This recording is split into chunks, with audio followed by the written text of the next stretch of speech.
4,000 times a day. Station 1 structure fire. A fire breaks out inside an American home. There are occupants inside. This one breaks out in a bedroom. Apparently there's a child in a home. I don't know what's going on at this time. The child's name, Levi Welton. Levi was a name that was unique and special to me because I liked it for so many years. We spoke to Julia Welton, Levi's mother, a few days after the fire. I've cried. I can't sleep at night because every time I fall asleep, I dream of him.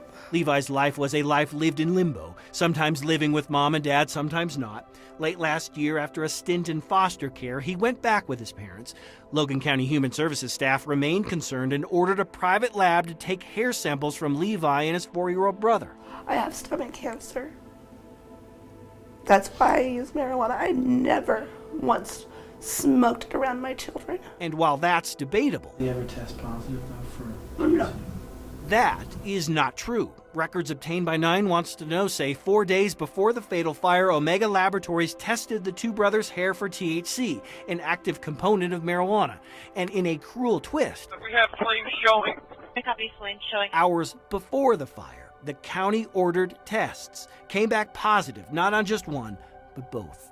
They were supposed to yank them kids before he died. Carol Lee Walker helped raise the two kids. When we met her in January, she was watching the older brother who escaped the fire. In my opinion, yeah, Levi Welton liked chocolate, loved to smile. this is gonna be hard. His death was preventable, she told us. But preventable by whom? Hi, my name is Chris Vanderveen. I'm During a reporter 2-week with span, we KSATV. called Logan I'm trying County to reach Human David Services Long. a half dozen times, including this time.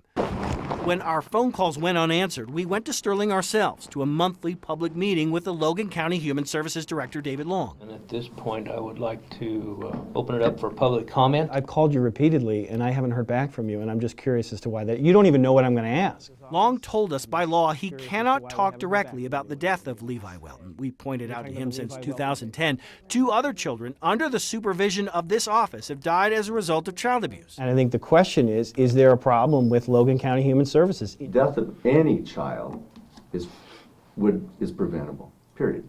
And it's the whole state, the whole country, everybody suffers with the death or abuse or neglect of a child. We're all trying to stop that. One more thing. While he wouldn't talk specifics, he did tell us, generally speaking, concern exists over how to handle marijuana usage within county human services departments now that marijuana is legal. With certain laws and get passed regarding people's ability to use drugs in different ways, not all the different agencies are aware of how to deal with that. Did that impact how Logan County Human Services dealt with Levi Welton the day of the fire, the day a test said he had marijuana in his system? Well, he won't say. Single family home, flames showing. This week, a grand jury indicted both parents on multiple counts, including negligent child abuse involving death. There's a baby in the room where there's a fire. Chris Welton called his son Levi his mini-me on his Facebook page less than a week after the fire. It was an accident. We have no idea what happened. Julia Welton faces the same charges as Chris. Both face more than a decade in prison for a fire that started in a bedroom. Chris Vanderveen, 9 News.